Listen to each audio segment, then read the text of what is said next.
ఆత్మీయులారా, పవిత్రమైన సాయి సుధాలహరికి శుభస్వాగతం.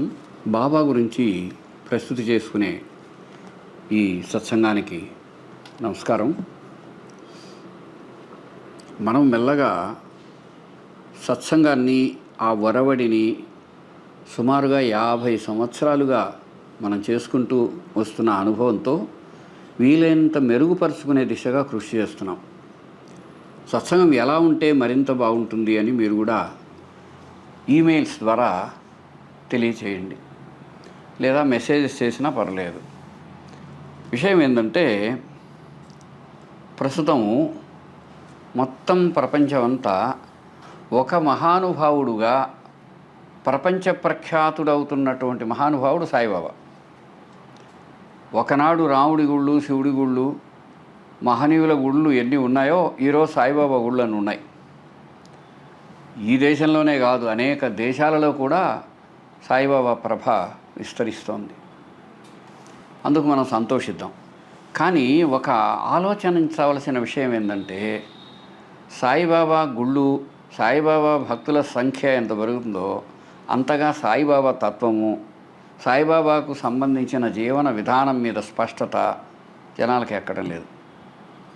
ఉండేవాళ్ళలో చాలామందికి బాబా అంటే ఇష్టం ఉంటుంది, కానీ బాబా గురించి తెలియదు, ఆయన అనుసరించే విధానం ఏమిటో స్పష్టతగా ఉండదు. అందుకని ఇప్పుడు ప్రతి సాయి భక్తుడు నిజంగా బాబాని నమ్మి, ఆశ్రయించి, ఆచరించి ముందుకు సాగే ఎవరైనా మన ఎదుట ఉన్న కర్తవ్యం ఏమిటంటే, ఖచ్చితంగా ముందు మనం తెలుసుకొని మనం ఆచరించటం అన్నమాట. ఆయన మనందరికీ ఒక మార్గదర్శకమైనటువంటి విధానంలో జీవించాడు. మన అదృష్టం ఏంటంటే, పూజ్యులు భరద్వాజ మాస్టర్ గారు ఆయన దగ్గర ఒక గొప్ప అనుభూతి పొంది, ఆ అనుభూతిని సార్థకం చేసుకొని ఒక గొప్ప, ఎంత ప్రేమ, ఎంత భక్తి అంటే తమ జీవితం సమస్తాన్ని ఆయనకు సమర్పించేసి సాయి చరిత్రను ఒక పునర్నిర్మించారు. అప్పుడెప్పుడు 1970లో. అది ఈనాడు మనకు ఎంతో ఉపయుక్తంగా ఉంది. అంతేకాకుండా అది ఆయన శ్వాసకాధారమైన ప్రాణచలనం. అందులో ఆయన ఏర్పాటు చేసుకున్న అవగాహన భరద్వాజ మాస్టర్ గారిది ఆ పుస్తకాల్లో, మాస్టర్ విలిఖించినటువంటి, అంటే మాస్టర్ గారు రాసిన గ్రంథాల్లో ఉంది. సరే, ఇప్పుడు మనము మన ఎదుట ఉన్న కర్తవ్యం ఏమిటి అని అడిగితే, ప్రాచీన భారతీయ ఋషిసత్తముడైనటువంటి ఒక మహానుభావుడు, భారతదేశానికి ఈనాటి భాషలో చెప్తే ఎవరు ఒక మనిషి జీవితానికి తప్పనిసరిగా ఎవరు ఉండాలి, ఉండాలి అంటే ఒక గురువు ఉండాలి, ఒక ఆదర్శం ఉండాలి. ఆదర్శవంతుడైన గురువు ప్రతి మనిషి జీవితానికి ఒక కేంద్రంగా ఉండాలి. గురువును అనుసరించినదే ఉత్తమ జీవితం. దానికి మొదటి మార్గదర్శిగా మనకు సాయిబాబా కనిపిస్తారు. నాకు ఒక గురువు ఉన్నారు, ఆయన ఇదిగో ఈ విధంగా అద్భుతంగా ఉండేవారు. ఆయన నిరంతరము ధ్యానస్థుడై తనకు సకల జీవులకు హితకరమైన రీతిలో తపస్సు చేస్తూ ఉండేవారు. నేను ఆయన చూస్తుండేవాడిని.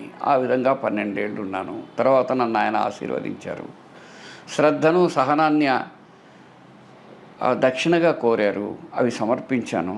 ఈనాటి ఈ ప్రతిభకంతటికి వారే కర్త అని గురువు అనే ఆదర్శాన్ని విస్పష్టంగా చెప్పింది సాయి జీవితం. ఆయన జీవితం మొత్తంలో ఒక 5-10 నిమిషాలు మాట్లాడిన సంఘటనలు ఏమన్నా ఉంటాయి ఆయన గురువు గురించే. సరే, మరి ఇది మనకు భారతదేశంలో ఉండేటువంటి ఋషి ధర్మానికి ఎలా ఆదర్శం? ఈనాడు ఎక్కడ చూసినా శ్రీరాముడు ఒక అద్భుతంగా వెలుగొందుతున్న ఒక ధర్మం. భారతదేశం అంతా కూడా రామప్రభ వెల్లువిరుస్తోంది. రాముడు నిజంగా ఆ విధంగా రాముడు అవడానికి ప్రధానంగా కారణం ఏమిటి? వాళ్ళకు గురువు ఉన్నారు, ఆయన పేరు వశిష్ఠుడు. వీళ్ళ నాన్నగారు ఉన్నారే, ఆయన చక్రవర్తి దశరథుడు. అయినా అంత గొప్ప చక్రవర్తి కూడా ఏ చిన్న ఉత్తమ విషయాలు వచ్చినప్పుడు తన గురించి కానీ, తన బిడ్డల విషయంలో కానీ ఎంతో తపస్సు చేసి పొందినటువంటి అరుదైన బిడ్డల విషయంలో, రామలక్ష్మణ భరత శత్రుఘ్నుల విషయంలోనే తనకు ఇష్టం ఉన్నా లేకపోయినా విశ్వామిత్రుడు పిలిచినప్పుడు యాగ సంరక్షణ కోసము వశిష్ఠుడి యొక్క సలహా మేరకు ఆ పిల్లల్ని రామలక్ష్మణులు ఇద్దరిని వారితో పంపిస్తారు. అంటే అర్థమైంది, అంత గొప్ప చక్రవర్తికి కూడా ఒక ఋషి యొక్క మాట ఆనాడు శిరోధార్యం అన్నమాట. తమ ప్రాణాన్ని ఏమన్నా ఇవ్వడానికి సిద్ధపడి అటువంటి పరిస్థితి ఆ పిల్లల పట్ల ఆయనకి. రాజులు ఎలా ఉన్నారంటే అలా ఉన్నారు. మా అవతల సీతమ్మ ఉంది. సీతమ్మ తండ్రి జనకుడు. జనకుల వారికి గురువు ఉన్నారు. అదే కాదు, అనేక మంది మహానుభావులు ఆయనే ఒక గురుదేవుడు అంతవాడు. అనేక మంది తమ శిష్యులను ఆయన దగ్గర పంపిస్తారు. అటువంటి మహానుభావుడు, ఎందరో మహనీయుల సేవ చేసిన వారు. అందులో ఆయన ఒక చిత్రమైన విషయం చెప్పుకుందాం. జనకుడి దగ్గరికి ఒక రోజున యాజ్ఞవల్క్య మహర్షి అని పెద్ద ఆయన వచ్చారు. ఆ రోజులలో ఆయన చాలా ఉత్తముడై చాలా విశేషమైనటువంటి విద్యావంతుడు, తపోమూర్తి అయి ఉండాలి. యాజ్ఞవల్క్య మహర్షి రాగానే ఆయన సేవ చేశారు. ఆ సేవకు సంప్రీతుడు యాజ్ఞవల్క్య మహర్షి ఏమన్నాడంటే, ఓ మహారాజా, నీవు చేసినటువంటి సేవతో నేనెంతో సంప్రీతున్నయ్యాను. ఏదైనా ఒక వరం కోరవయ్యా, నీకు నేను ఇవ్వాలనుకున్నాను అంటాడు. అప్పుడు ఆయన అన్నాడు, ఏదైనా అడగడానికి అనుమతి ఇవ్వండి. అంటే పెద్దవాళ్ళని అడగడానికి కొన్ని అడగవచ్చు, కొన్ని అడగకూడదు అని ఉంటుంది కదా. అటేం లేదు, ఏదైనా అడగడానికి నాకు ఒక అనుమతి ఇవ్వండి తండ్రి అని. సరే తీసుకో అన్నాడు. అప్పుడు చెప్పాడు, అన్నిటికంటే ప్రాథమిక సత్యం ఏమిటి అని అడిగాడు. ఎల్కేజీ ప్రశ్న, లేకపోతే ప్లే క్లాస్ ప్రశ్న వేశాడు. జనక మహారాజు అడిగాడు. ఆయన అన్నాడు, ఆదిత్య జ్యోతి జ్యోతిరాదిత్య అని. వాళ్ళు పదాలు కూడా పొదుపుగా చెబుతారు. ఉన్నది వెలుగే, జ్ఞానమే. జ్ఞానమే వెలుగు. అదే పరమ చరమ ప్రాథమిక చివరి లక్ష్యం అని చెప్పారనమాట. ఆ విధంగా మన ఋషులందరూ, రాజులందరూ ఋషుల చేత సన్మానించబడ్డవారు. నిజంగా ప్రతి రాజు, ఉత్తముడైన రాజు మహాత్ముల సేవ చేసి వారి సలహా మేరకు ఉత్తమంగా తమ జీవితాన్ని సరిదిద్దుకున్న వారు ఎక్కువ. కాబట్టి రాజులకే మార్గదర్శకం ఋషులు అన్నాడు. కనుక భారత జాతికి మార్గదర్శకుడు ఎవరు అంటే ఋషి, గురువు. అందుకని మనమంతా ఏం చేయాలి, మన పిల్లల విషయంలో కానీ మన జీవితాల్లో కానీ ఒక ఉత్తములైన గురువును, సాయినాథుడి లాంటి వారిని అనుసరించి, ఏ భరద్వాజ మాస్టర్ గారిలాగా ఉత్తమ అయిన రీతిలో వారిని అనుసరించడం ద్వారా జీవిత సాఫల్యం పొందగలము అనేది ఇందులో వాస్తవం. ఇంకొక విషయం ఏంటంటే, ఎప్పటికప్పుడు మనకు ఎన్నో రకాల సమాచారాలు మన ఎదుట ఉంటాయి. వాటిలో కొన్ని చెప్పుకోగలుగుతున్నాం, కొన్ని చెప్పుకోలేకపోతున్నాం కూడా. ఉదాహరణకి సాయిబాబా పట్ల ఒక అనన్యమైనటువంటి భక్తి కలిగిన మనిషి మీకు ఎవరన్నా తెలుసా అని అడిగితే, తెలుసండి, ఆయన ఈ 12నే జన్మకొచ్చాడు. ఎక్కడో కేరళలో పుట్టి బొంబాయి ప్రాంతానికి వెళ్ళి మెల్లగా బాబా గురించి తెలుసుకొని షిరిడీ చేరాడు.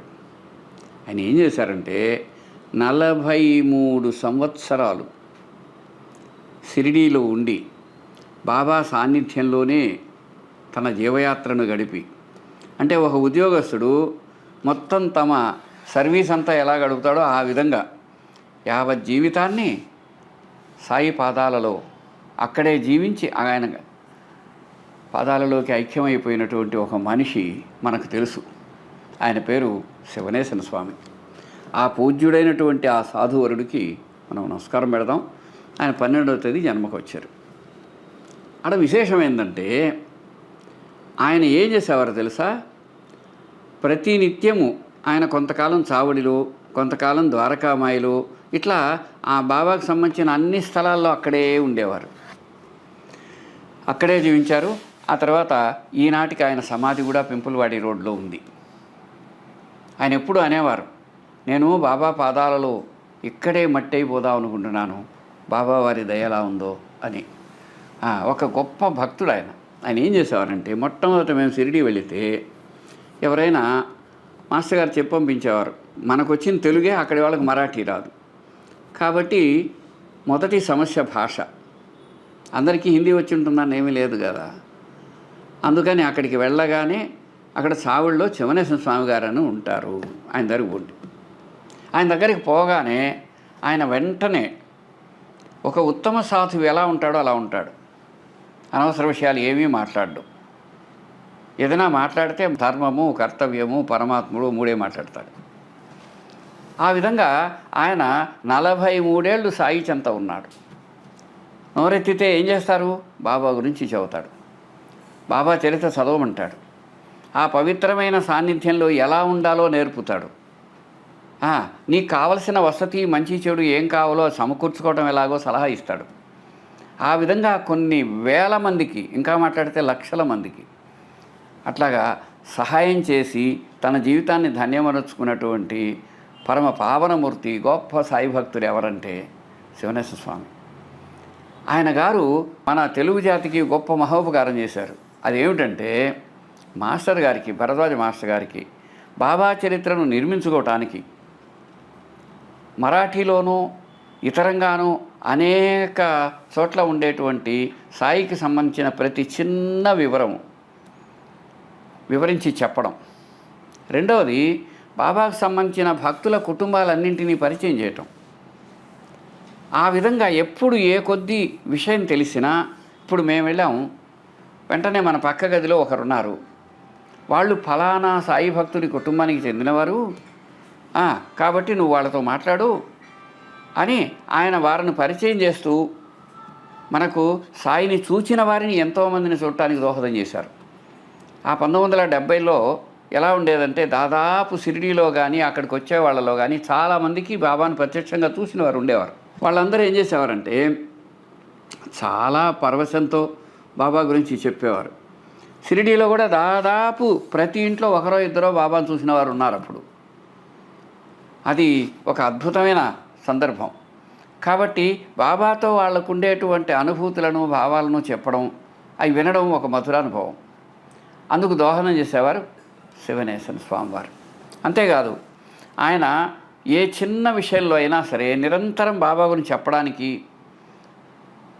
ప్రయత్నం చేస్తూ ఉండేవారు.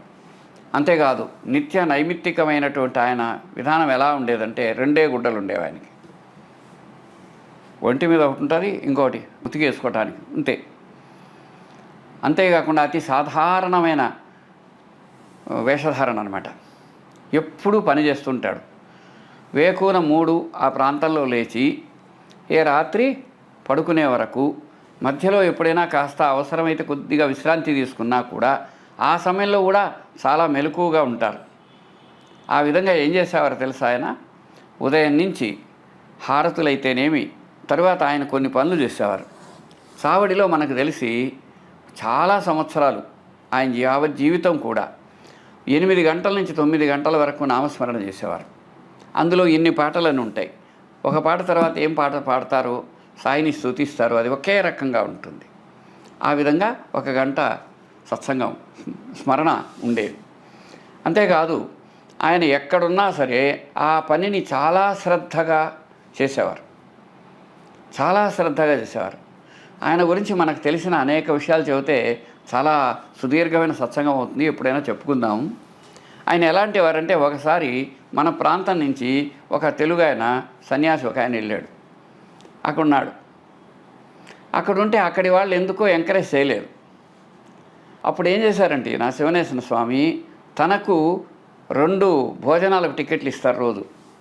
ఒక టికెట్ అతనికి ఇచ్చి, అంటే ఆ రోజు పస్తుండి రోజుకి ఒకసారే భుజించి అతనికి సుమారుగా 10-11 సంవత్సరాల పాటు అతనికి ఆహారాన్ని ఇవి ఏర్పాటు చేశారు. అవి తీసుకుంటూనే చివరికి అతను శివనేశ్వర స్వామి మీద అందరికీ పితూరీలు చెబుతూ పిటిషన్లు పెట్టడం ప్రారంభించారు.